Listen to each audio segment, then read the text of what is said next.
Back. We in business. We in business. We in business. Make it stop. Make it stop. Don't stop till you get enough. Come on.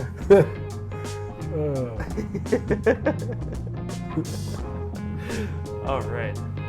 Wallace is singing again. You can't stop the music. It lives inside me. We good? We good. We good? We good. We good. All right. Welcome.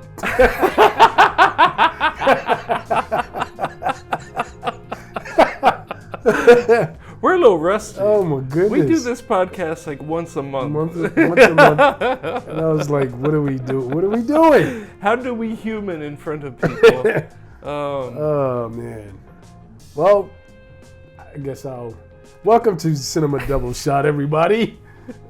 I'm Paul Hood and I'm Wallace McKelvey. Yes, it's good to be back. Thank you guys for joining us. We have a lot to discuss. We do. Yeah. It's been a wet and wild summer. Yeah. Maybe less wet, Yeah, more wild. more wild. I mean, it's been pretty dry. It has been, actually. Yeah, we can't even put our riverboat back in the river yet. Our river's too low, so hasn't been very wet. Aw. You didn't know that? I didn't know you had a riverboat. No, I mean the city's riverboat. Oh, the you Pride mean of the Pride of the Susquehanna. Susquehanna. Not a pontoon. Yeah, what is this, our riverboat? Well, the city. It's I suppose, in the royal we, Yeah, the it royal is our we, yes. riverboat. So, No, I didn't know that. Yeah, the So river's it's been too low. dry to put the paddle boat in the... Yeah. Wow. So I don't think it's going to happen for this season. Yeah. At this point, I don't want to get a bunch of rain because it's True. hurricane season. Yeah. So We don't want a repeat of Agnes. no, we don't, because No. I live in a certain part of the city that is prone. Shy Poke. Yes, Shy Poke. it's prone to flooding. So Which is a key plot point of Yeah. River City Stories. yes. I don't know. How do you feel about that? Like, I include, like, that is a major plot point that keeps coming up in Home. Yeah, it's It's a reality. It's a reality. Yeah. Yeah. It's like, if you don't consider the flooding, the possibility of flooding in Shipoke, then like, what are you even doing? Yeah. It's just part of the. If you can't not have flood Yeah, insurance. you got to have flood Yeah, insurance. it's a requirement It's a if you have a mortgage. Yes. So, But it is a costly endeavor. yes. Yeah. But it's a great neighborhood. It's It right is. next to the Greenbelt, and the river's right there. Neighbors are cool. It's pretty quiet. It's right next to the highway, and it's still quiet. So, yeah. That's right. Yeah. Like, you actually, in your house, you must have good insulation, because I do not hear 83 in your house. That sound wall they have up. Oh. Sound walls work for anyone interested in moving to the city proper, in the southern end of Harrisburg, which is near the highway. The sound walls work. So You don't want a wall of sound. You want a sound wall. And they're putting another one up as part of the 83, the expansion. Yeah. They're putting another sound wall up. So the whole northern side of the south side of Harrisburg is going to have a sound wall along the highway, which is going to be pretty nice for people that live like right along Paxton Street. Yeah. Which is not very residential. It's more commercial. Yeah, there's a lot of warehouses there. Yeah. But there is some residential properties there, and they're right up against the highway. But yeah, enough about urban development. This has been River Talk. This has been River City urban development talk With Paul Hood and Wallace Wallace McKelvey. McKelvey. Let us talk about urban planning. Yes. I don't know how has your summer been? How you feeling as we enter the dog days of summer in August? It's been fun actually. Just been hanging out.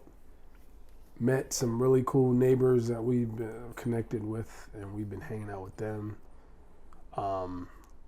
So yeah, it's been fun. It's just been doing like a lot of the city. Honestly, this summer has been probably one of the most vibrant as far as like just things happening every weekend. Like we walked into a random street fair, like a market, and then there was a block party down there. Mm-hmm. And so the market was open. Paul and I, we met for coffee and really delicious Cinnabons. Yeah. At one of our local businesses. Yeah. Salt and Butter Bakery. Salted butter. Yes. Did I put salt and butter in there? I think you auto-corrected to salt and butter. Yeah. Which is like the Wish version of salt and pepper. Yeah. I was like, it's wait salted butter. a minute. Salted wait butter. a minute. Yeah. Am I in the right place? Yeah. So salted butter, which is one of many really great local businesses we have in Harrisburg. Yes, and it's new, and that's another thing that's happened this summer. We've had a small business boom, despite a lot of things closing over the last year. Yeah. We suddenly have had a boom of like new small business. A lot of them are like bakeries and little coffee houses, and Harrisburg, we have a lot of those. Yeah. So, but these are, they're here and they're doing great. So, yeah, and they're really good.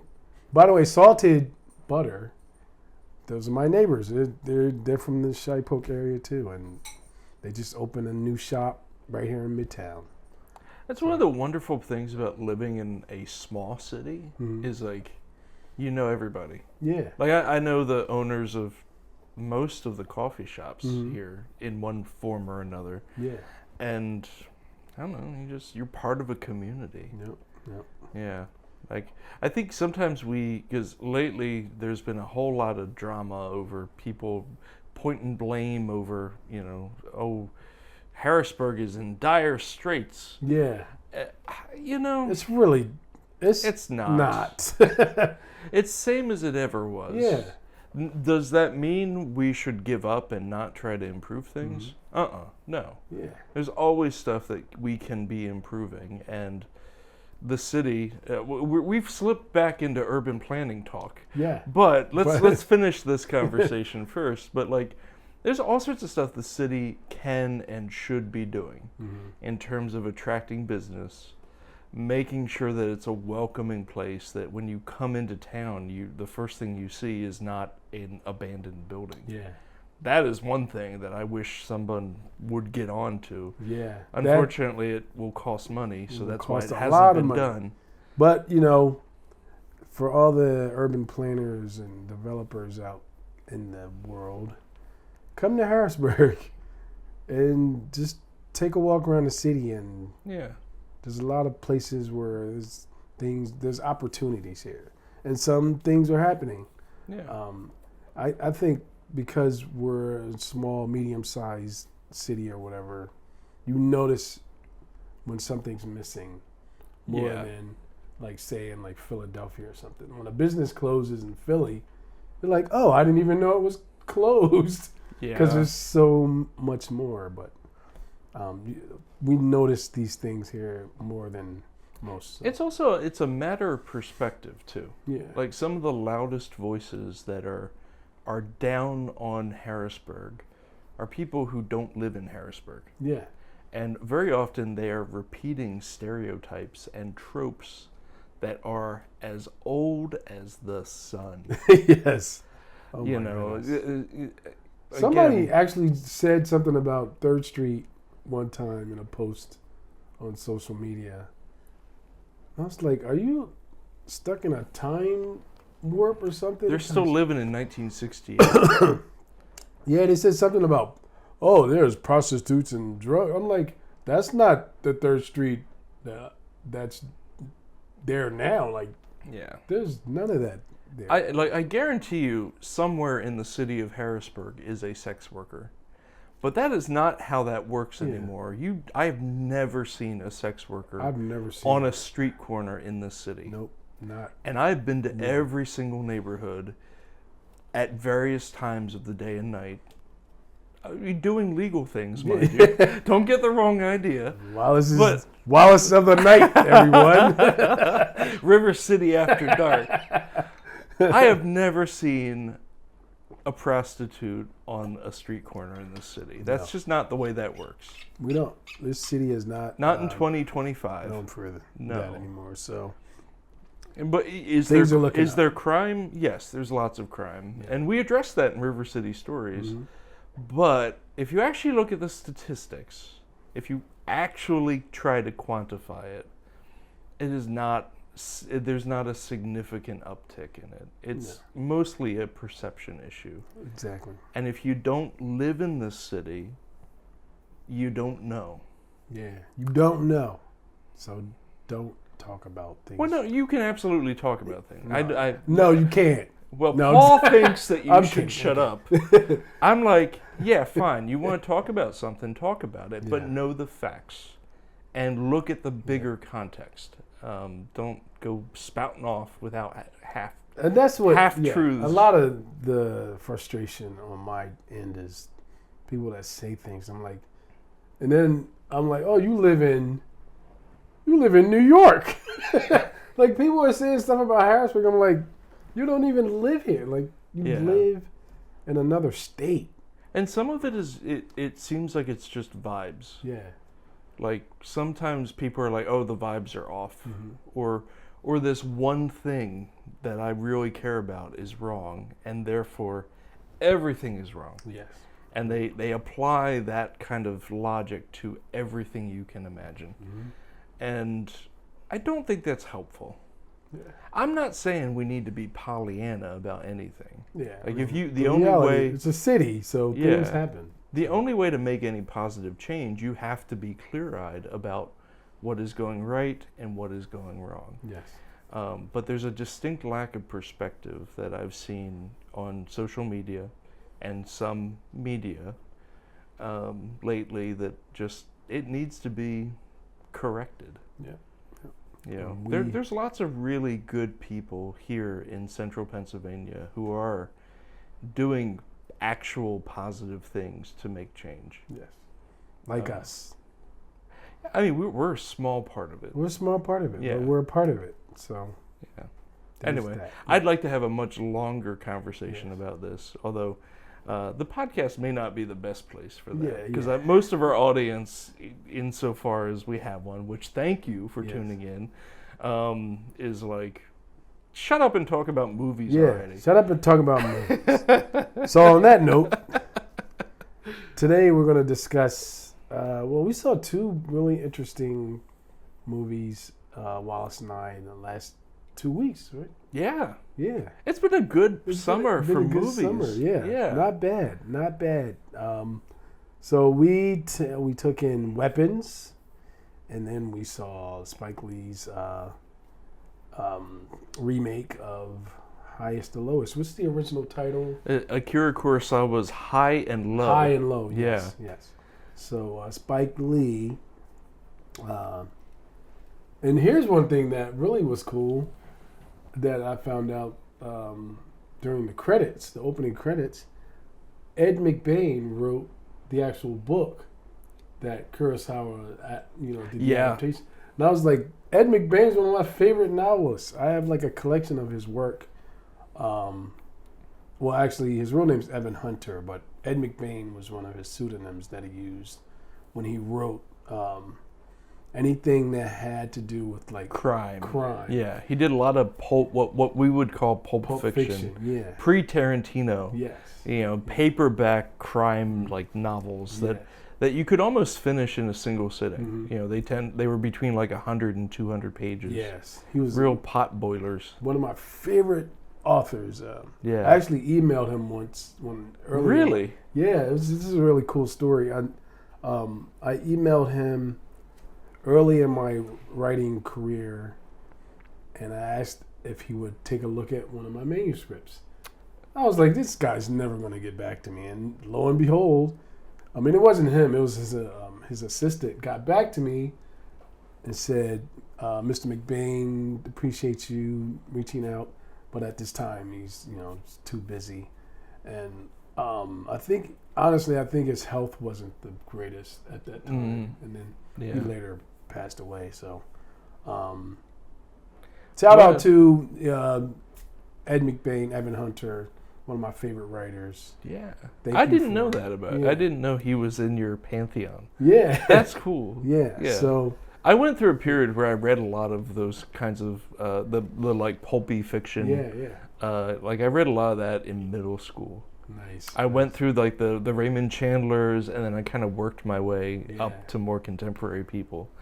There's a really good one of my favorite McBain Evan Hunter books. He actually wrote as both people.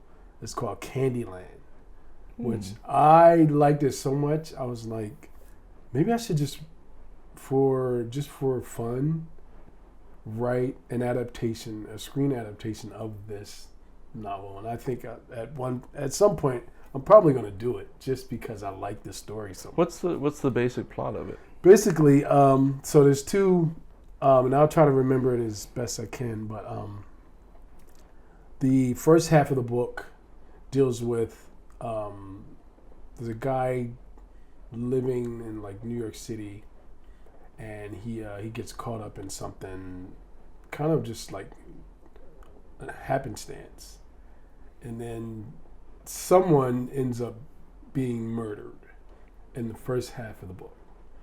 And the second half of the book is the investigation.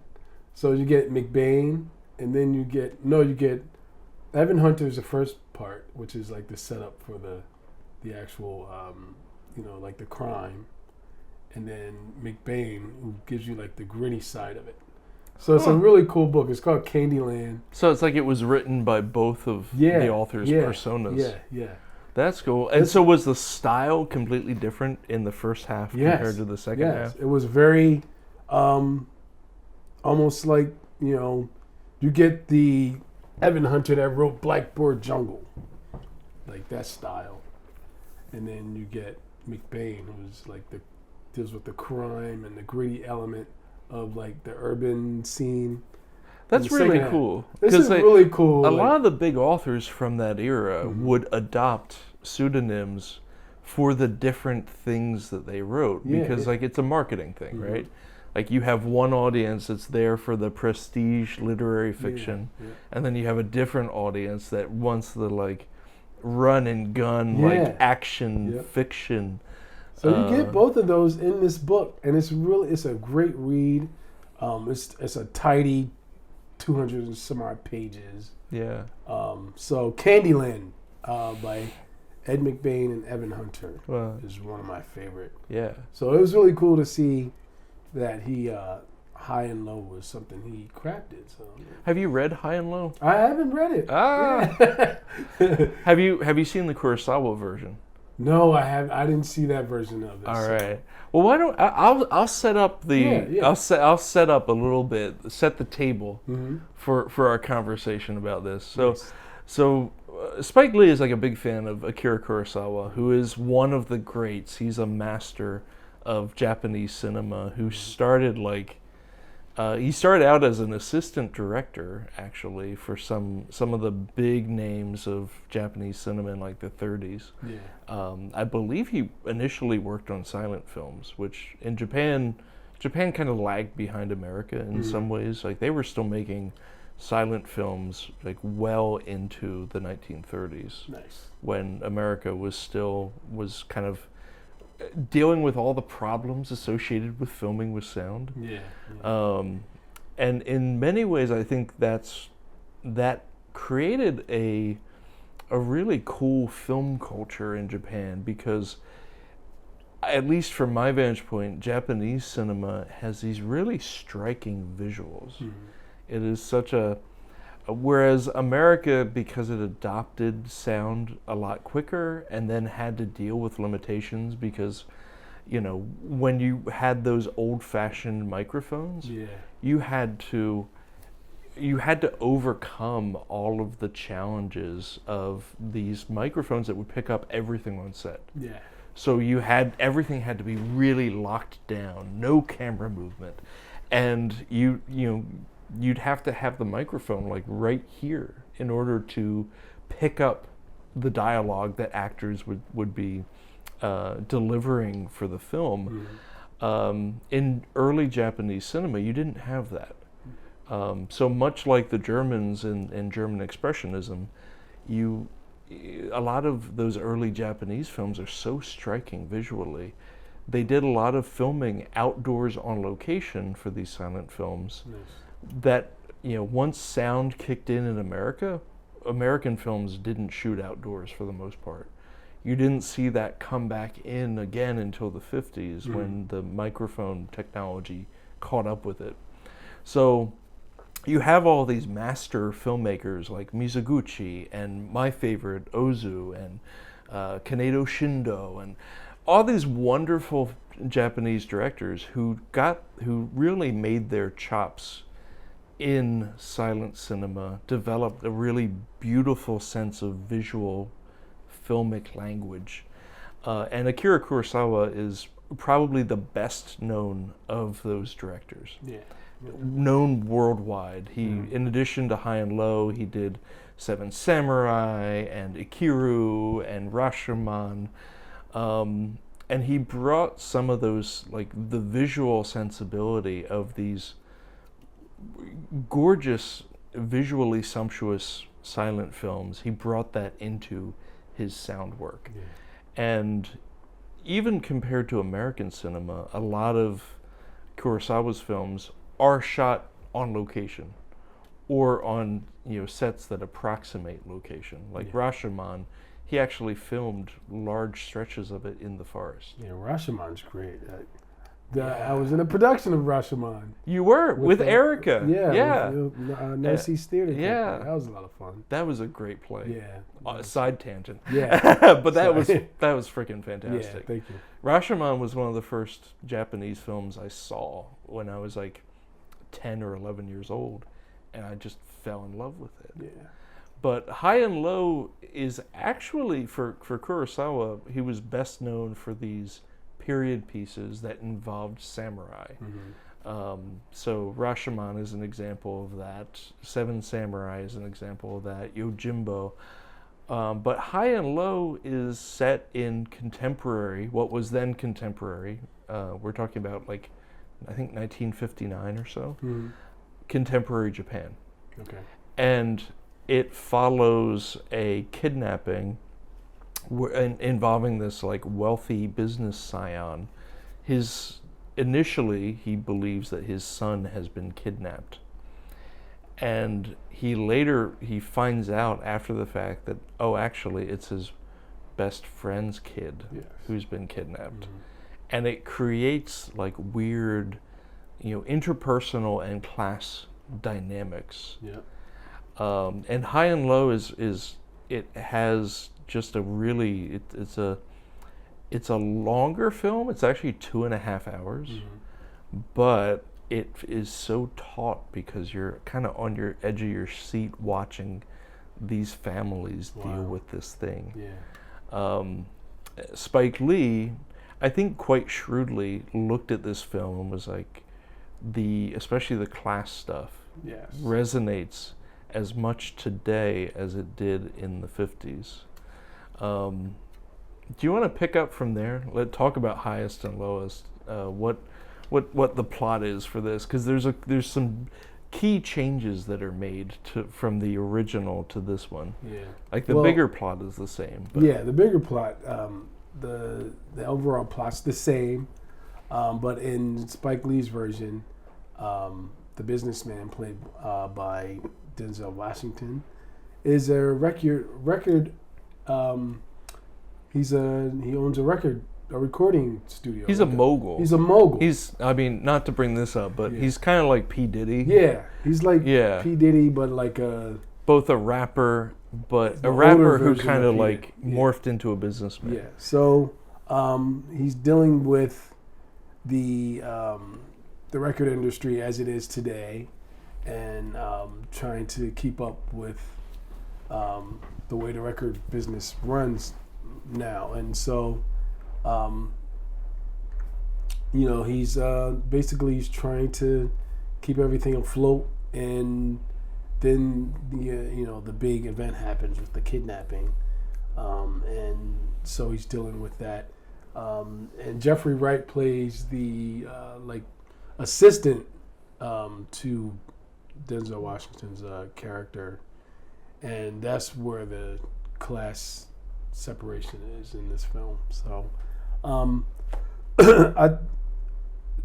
I thought I liked what was the overall movie, the structure.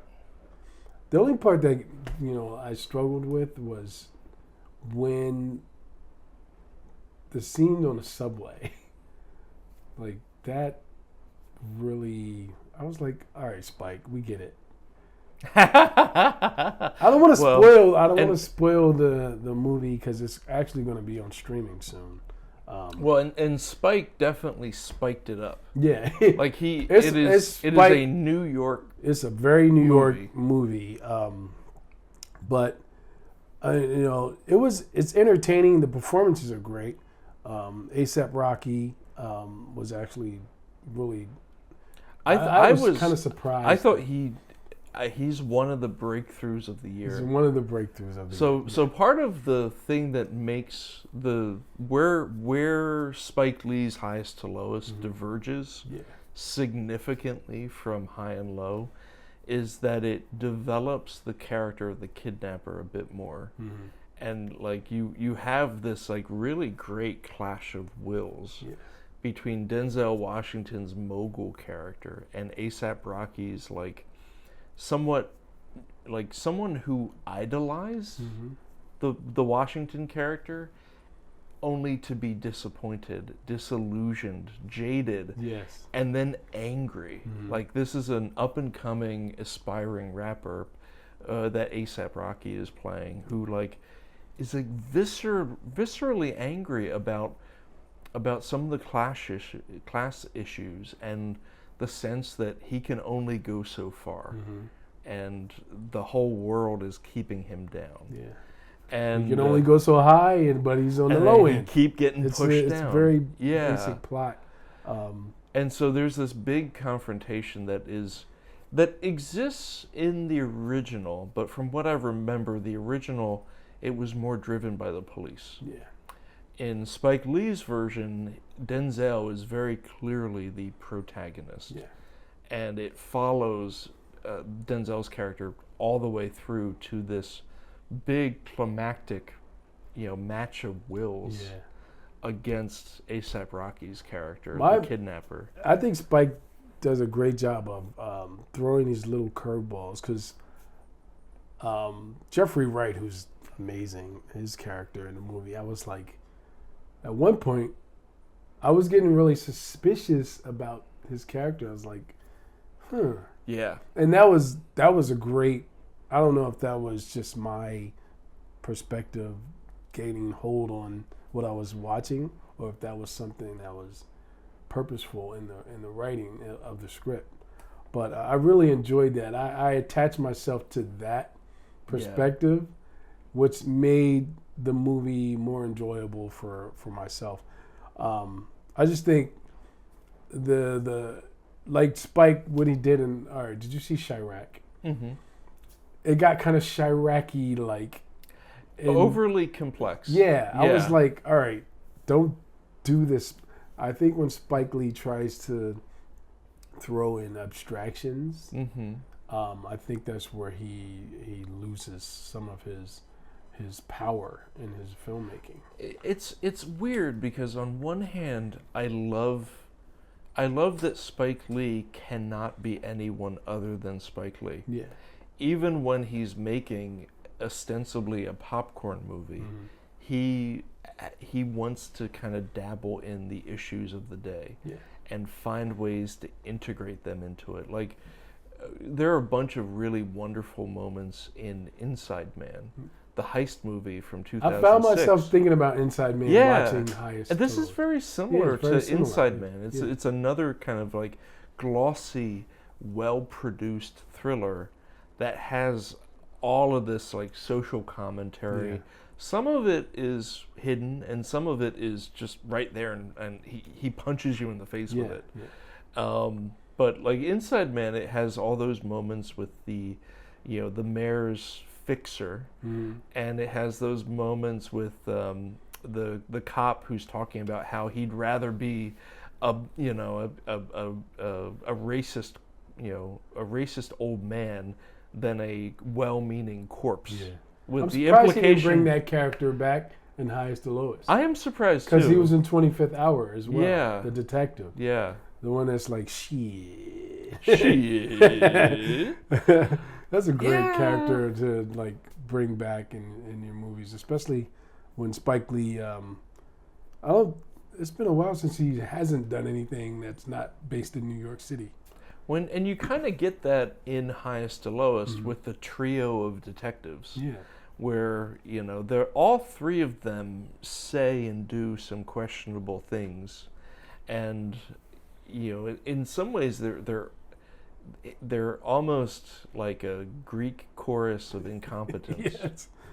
Especially the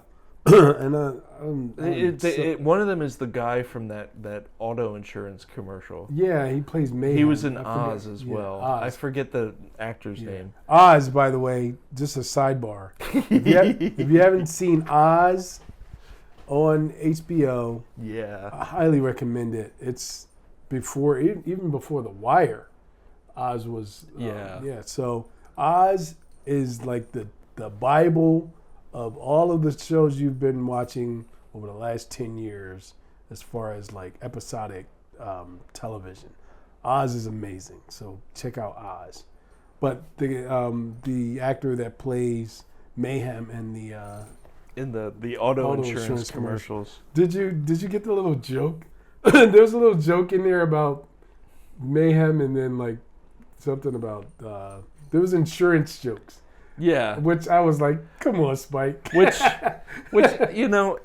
it's a moment of levity. Yeah. But I think it's also telling that and this is one of my main criticisms of this film.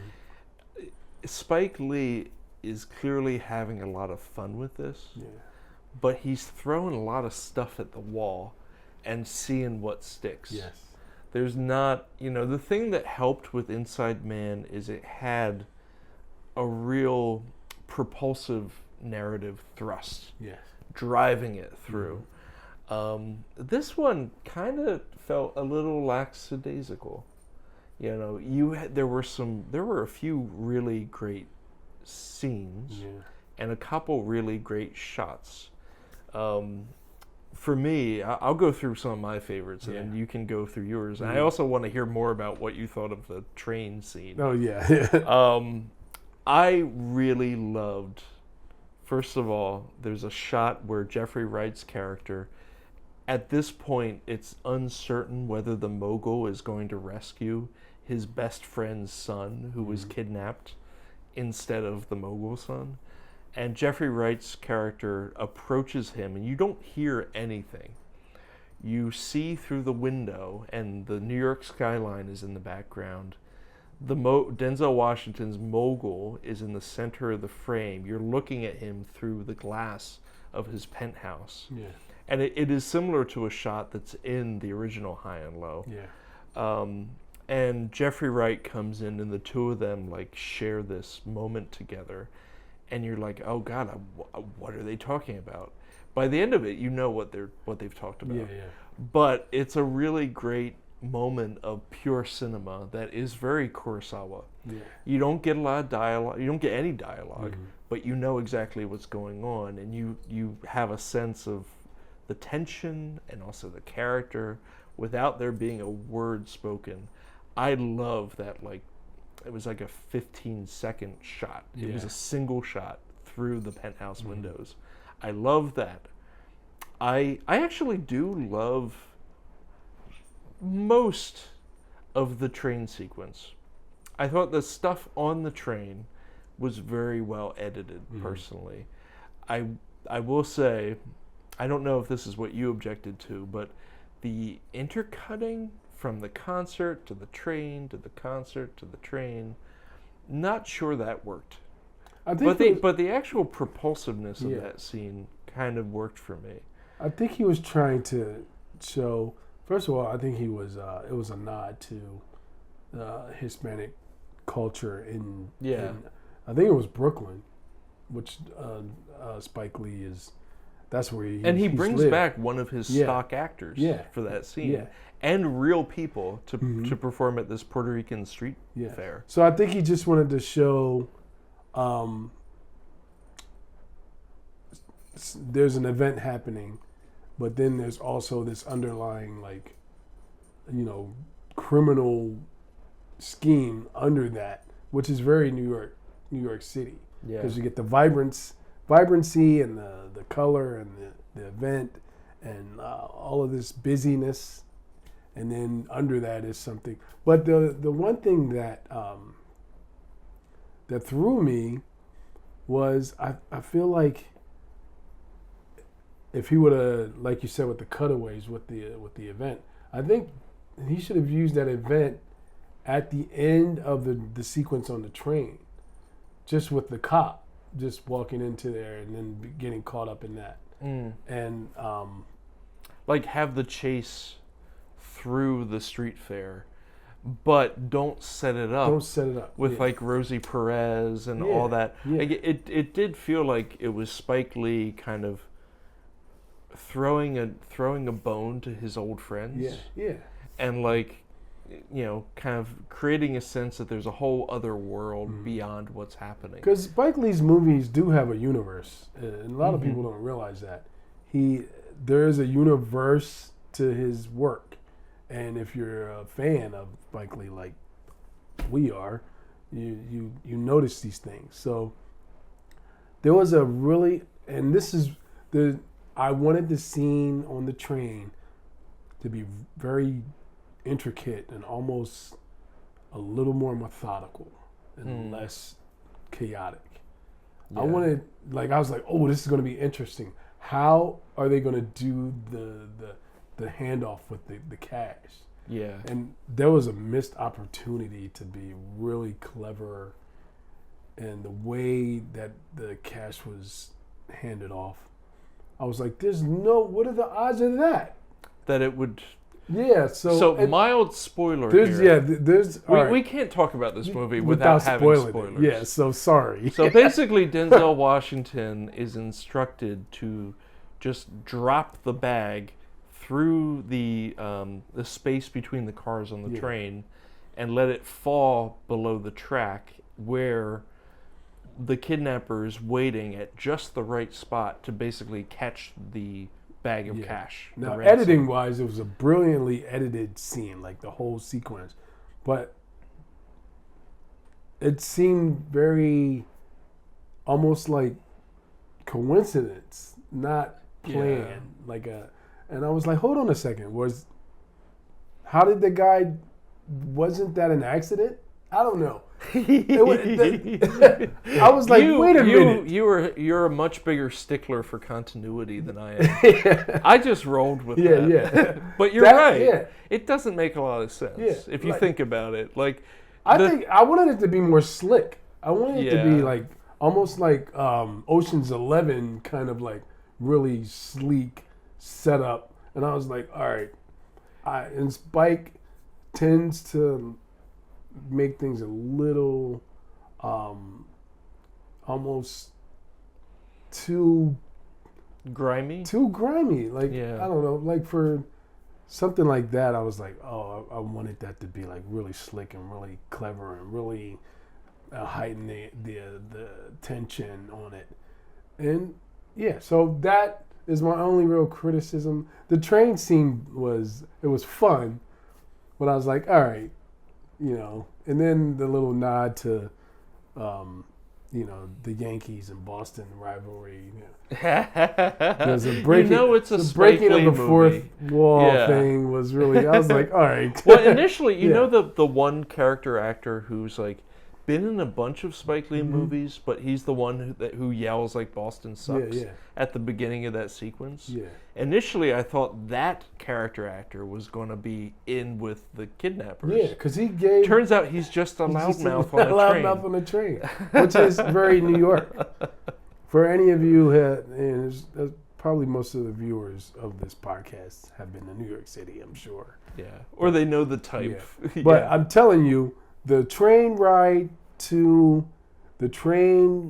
ride from Manhattan to Brooklyn and then to like the Bronx where the Yankees play, there's a different vibe. So like, especially when the Yankees are playing. So like, I mean, it's really like that. Yeah. But so from your perspective, you wanted it to be a little more finessed. Yeah, I don't know. A little more smooth. I wanted it to be like really smooth, but tense. And like, oh wow, that was really cool how that worked out. But it got sloppy, and then for me, I felt like my mind was like, "There's no way that would happen like that." You know what I mean? It's like, I don't know. I lost. Suspension of belief was like, it was really hard. Yeah, my issue wasn't so much with like, straining credulity. I expect thrillers to kind of skirt that line into the absurd. I felt like the pacing wasn't quite right. Mm-hmm. I liked a lot of pieces in that sequence, but it kind of, especially at the beginning, it felt like it was clearing its throat a lot, and it kept cutting away from the main action, but the stuff it was cutting away to didn't seem all that relevant. Yeah. It didn't seem to fit with the themes of the film insofar as we're being handed them. Yeah. Like there are big themes related to class, related to legacy. Like, what do you want your legacy to be? What does it mean to be part of a community and respect your friends? Yeah. How far will you go to help your friends? And, if you've had success, what are you responsible for? Yeah, and it has all this other stuff that is like kind of there but not fully formed, and that sequence felt like a missed opportunity to deepen some of that stuff. Yeah. Instead, oh my God, I'm glad you said that, because what was the internal part of that? Him carrying the moral part of it while he's sitting on the train.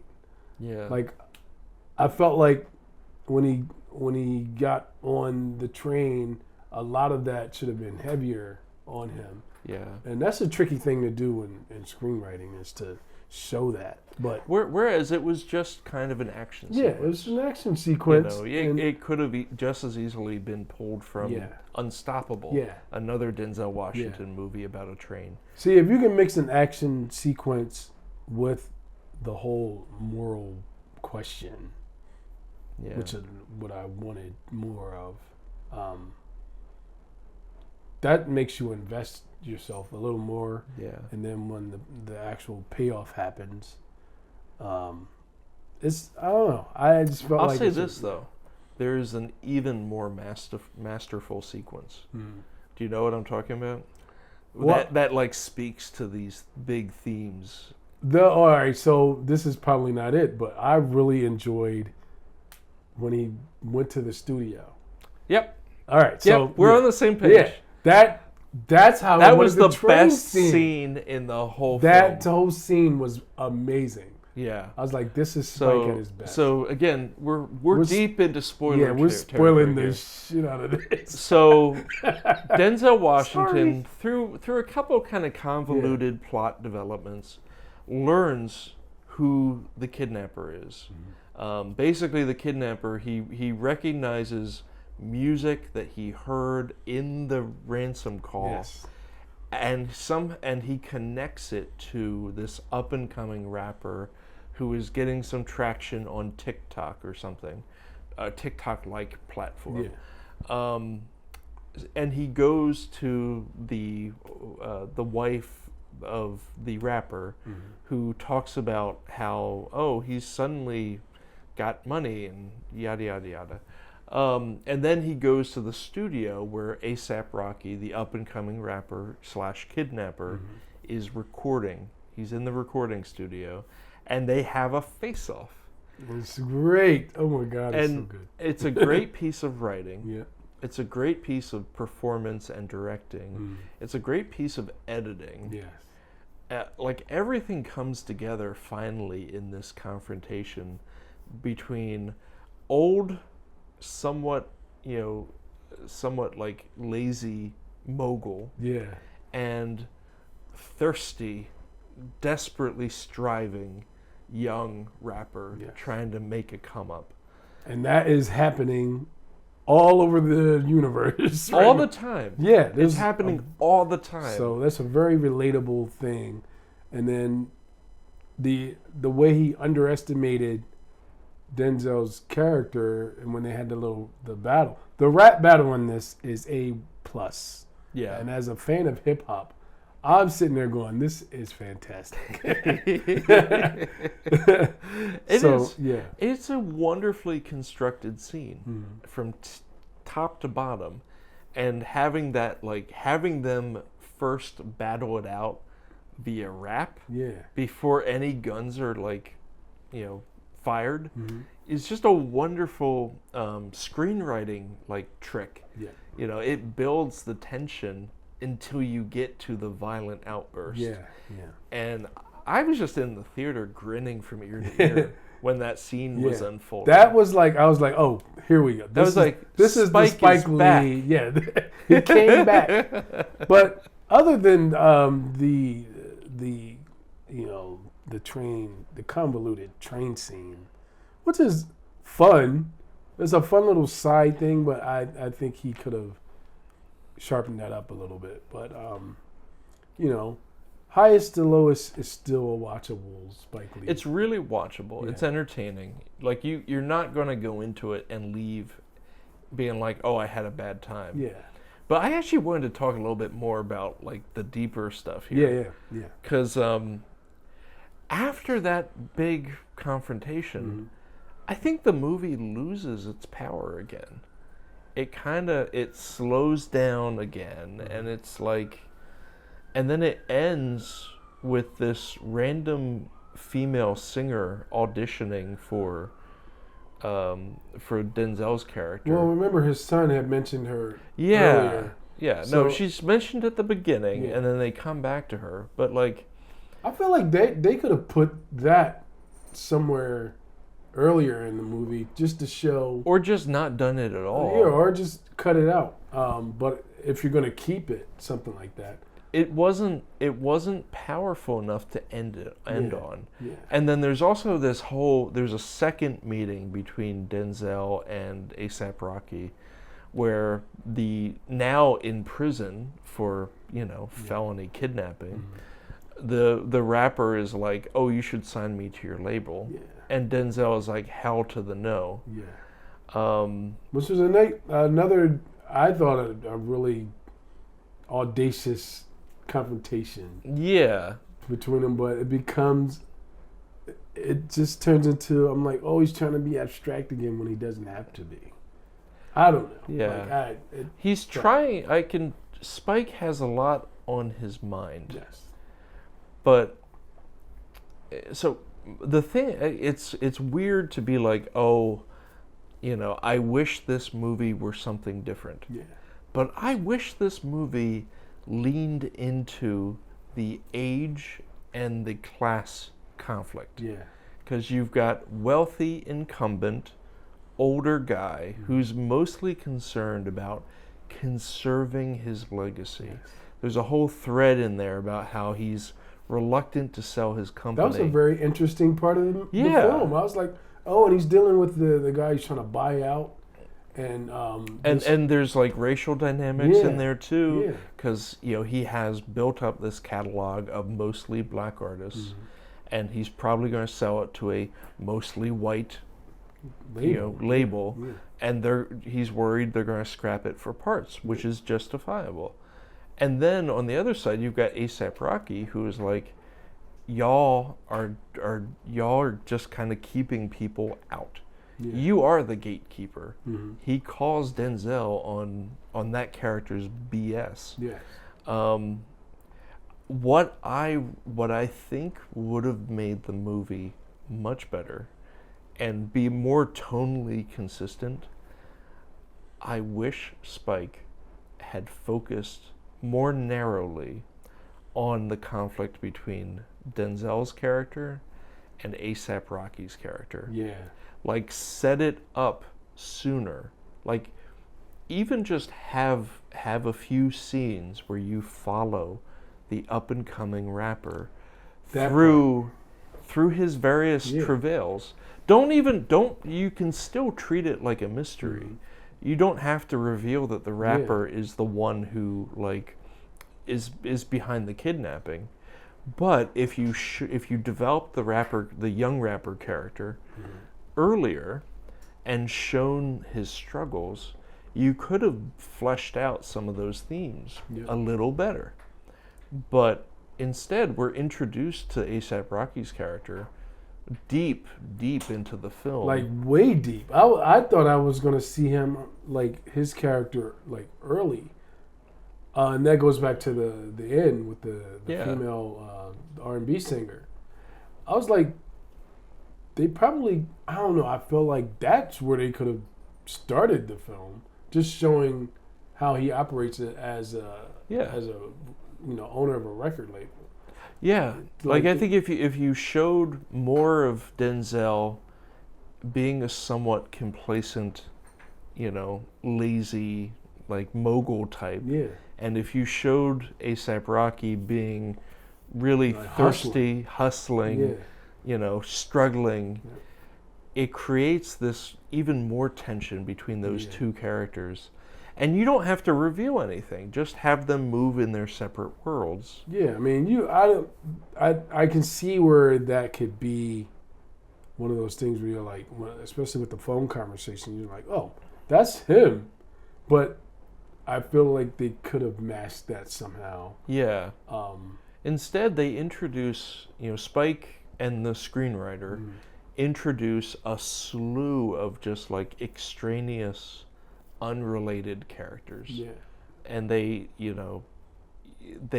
all have like a little moment here and there, but they're not fully developed. Like the three police detectives are kind of there for comic relief. Yeah. They don't contribute that much. You could have narrowed those characters down even more, especially if you were going to end up changing the original plot as much as this film did. Yeah. Having I hate forgetting actors' names. As an actor, and I apologize. But which actor? The actor that played the one detective. He plays Mayhem. He was just on CBS Sunday Morning last week, and I can't remember the actor's name. I'm gonna look this actor up. Yeah, we just want to look this up. Dean Winters. Dean Winters. Yes. Dean Winters. How could I? All right, Dean Winters.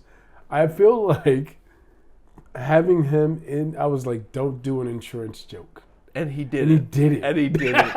I was like, please separate. There'd be more tension if he didn't have an insurance joke. Yeah. I was like, Dean Winters is he's a wonderful actor. And he's good at playing an antagonist type character. And similarly, I felt a little bit like Jeffrey Wright kind of got the short shrift a little bit.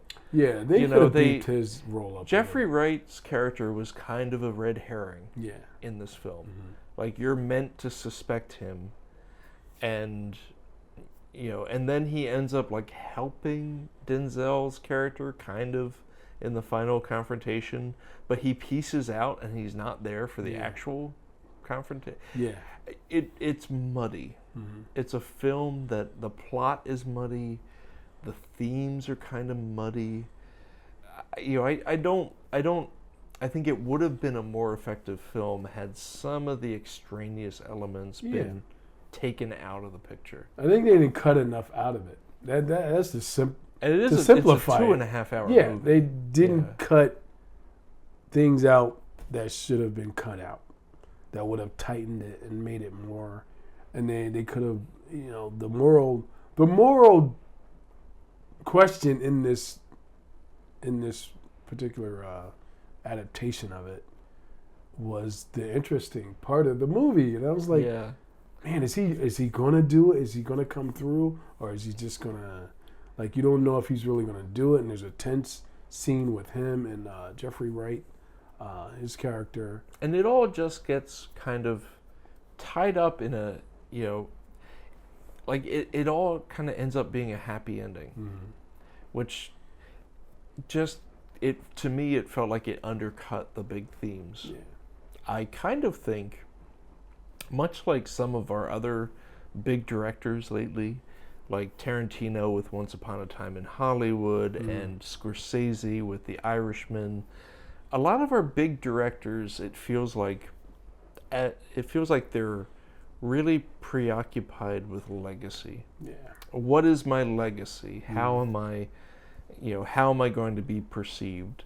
And I don't want to lean too far in this direction, but I suspect that Spike Lee identifies very closely with the rap mogul, and he wanted the rap mogul to have a happy ending, and so that's why the film ends the way that it does, where, okay, now the rap mogul is going to have this second wind, a new career with a new label, and he just signed this amazing artist who we did not meet at any other point in the movie. No, like, she's almost a deus ex machina. Yeah.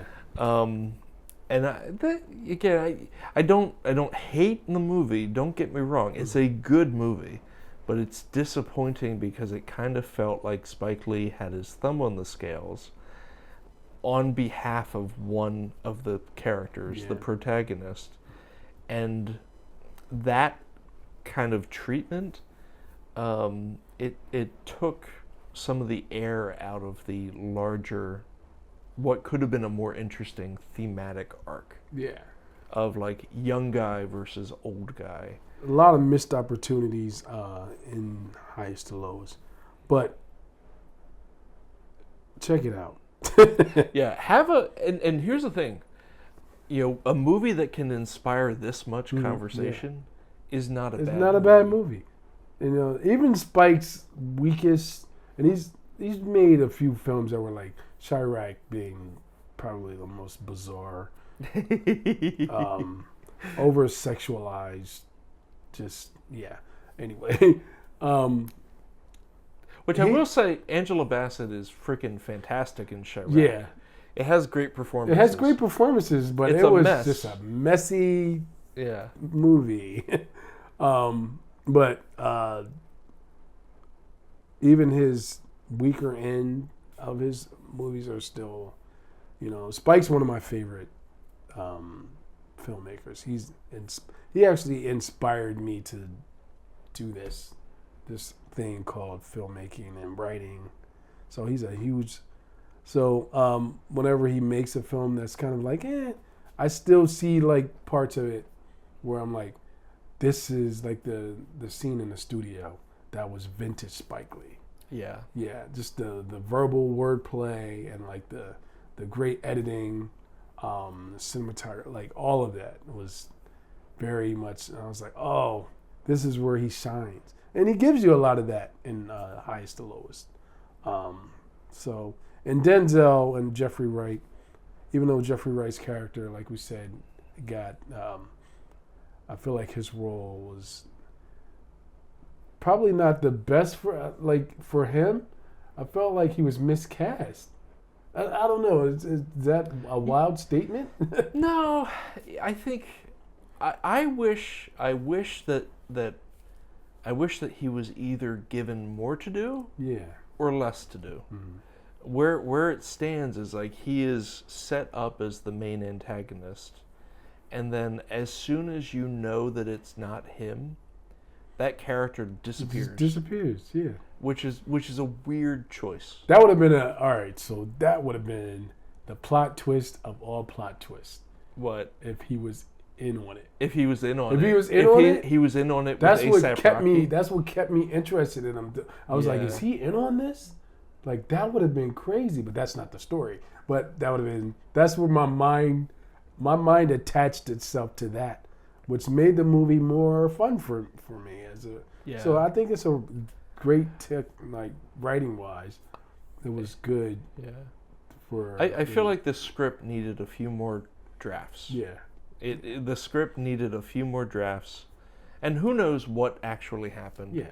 This seems like a case where it's possible the studio ordered a bunch of rewrites. Yeah.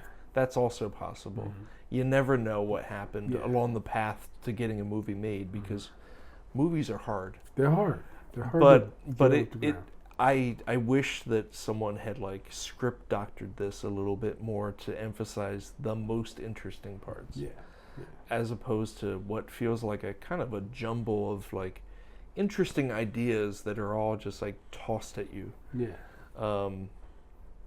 Also, A$AP Rocky, I want to see more. I want to see more movies. More movies with A$AP I want to Rocky. see A$AP. Shout out to A$AP Rocky, who's actually lived in Harrisburg for a hot minute. Really? I don't know if a lot of you know that. Huh. He is from. He's I think he's from New York, but he lived in Harrisburg. He lived in Harrisburg for a hot minute. Wow. He went to Harrisburg High. And, What? yeah. So Hometown hero. yeah. So Dang. and he gives a shout out to, well, not particularly a shout out, but he says he lived in Harrisburg. He was on a podcast recently, and but yeah. Well, maybe we'll have another Oscar winner. Yeah, because it doesn't, small roles win Oscars, and Yeah. his performance in this, and now it's not a stretch, but he pulls it off, and gives us some dynamics that you're like, you could see if he was put in another role as a totally different character, that he could probably pull it off. And that character does have some complex beats. Yeah. That I don't think every rapper could have pulled that off. Yeah. I think A$AP Rocky was good in that part, and it was tailored to him. I'm sure. I hope he does like slide into doing Yeah. more acting, because he's really great in this, and like you said, breakout of the year. And even Denzel was impressed, and Yeah. if you can impress someone like Denzel Washington, who was just on the stratosphere of acting. He is in the pantheon of great actors. Yes. So Yeah. and he held his own. with Yeah. it. Yeah. Like being a scene partner for Denzel in this kind of a movie Yeah. is no joke. No joke. So I'm eager to see what else he does. Yeah. Also, I'm glad that Spike Lee. I don't love Highest to Lowest, but I'm glad that he's getting a big budget to make this kind of movie. Yeah. And I hope that he gets more. Yeah. Because This was it's hard. Was it A24 the studio, or was it? No, I think it was funded by Apple. Because it's going to be streaming on Apple TV Plus in the next week or two. Mm-hmm. Yeah. So Spike's back. Well, in this case, he's back to using big budgets, which is he deserves, I think, as a filmmaker. So, and it's cool to see him like, I don't want to say experimenting, but he's having fun. He's doing things that may seem like kind of left field, but he's doing it. And it's not affecting his career. I mean, he's already established. Yeah. So I like when filmmakers He do is that. clearly having fun because he's like that opening sequence, the drone shot that comes in and swoops around and gets closer and closer to the penthouse. Yeah. Like, by the way, he was clearly having fun with it. Do you think that's his penthouse? Oh gosh, who knows? It could even be. I'm sure it was juiced up in CG a little bit. Yeah. It had a kind of it had the look of something that was like they definitely played around with some CG sweetening in that sequence. The art collection is his in a lot of the shots. Oh, really? That's his actual art collection. Wow. Spike Lee, and a lot of people don't know this, Spike Lee is an avid collector of black art, and he uses it in his films. And in this particular movie, he shows a lot of it. So Well, shout out to he that. has to have a big budget for all the clearances between the needle drops, yeah. the like popular music Yeah. that was used in this film, Mhm. and then all the art that shows up, Yeah. and the massive cast, including like noteworthy people in small roles. Yeah. Yeah. So he's still he's working. I can't wait to see what he does next. Yeah. I can't wait to see what he does next. He's going to be around for a while, and I'm happy for it. So whatever you do next, Spike, We're all there. for it. We're there. We're there. So Tickets pre-sold. yeah. Yeah. So I think we've kind of hit the Yeah. end of today's podcast. yeah. So highest to lowest, we recommend it. Check it out. It's one. What's the scale for this? Like one. I gave it a 3 out of 5. Yeah. Yeah. 3.5. 3. Yeah. That's not. That's I it's a good movie. Yeah. It didn't quite get over the hump. Yeah, it has some some head scratching moments in it, but it's still entertaining. And if you're into stories that have a great, strong moral question, I recommend this one. So yeah, go check it out. I don't know. Do you have anything to promote? I feel like we in most of our recent podcasts we've had something coming up that we needed to promote. I have absolutely nothing happening right now. Dude, I love it. Yeah, I'm just writing. I'm writing things. I'm working on another, of course, River City Story script, and I'm working on a new play. I think I'm going to try in the next year or so. I think I'm going to start getting back to trying to just get my plays read in front of audiences just to get feedback. Yeah. So I want to get back out there with that. Also get your name out there. Yeah. You know, that's how you do it. Yeah. You But I do have a published Pieces. Pieces is Yeah. published by Next Stage Press. If you're interested in any theater companies out there looking for new work, give it a read and check it out. And Pieces is fantastic. Thank you. Pieces was produced like a year or two ago Yeah, by Theater about 2 years. Harrisburg, Yeah. and they did a fantastic job. Yes. I challenge you, if you just read Pieces, this play needs to be produced more Yes. widely. Thank you, Wallace. Yeah. So. And in the meantime, we're still working on River City Stories. We are still working. We had a great screening as part of Harrisburg Fringe. Yes, it was great. Yeah. The response was positive, and we are trying to do the film festivals now. So Yeah, we have a couple things Yeah. that are percolating that we're not quite ready to announce yet, Yeah. but stay tuned. stay tuned. So. And all right, All right. I think we've hit the end of this conversation. Yeah. So, Thank you guys for tuning in to Cinema Double Shot with Wallace and I, Paul Hood. So go out and be great. be fabulous and be kind to each other.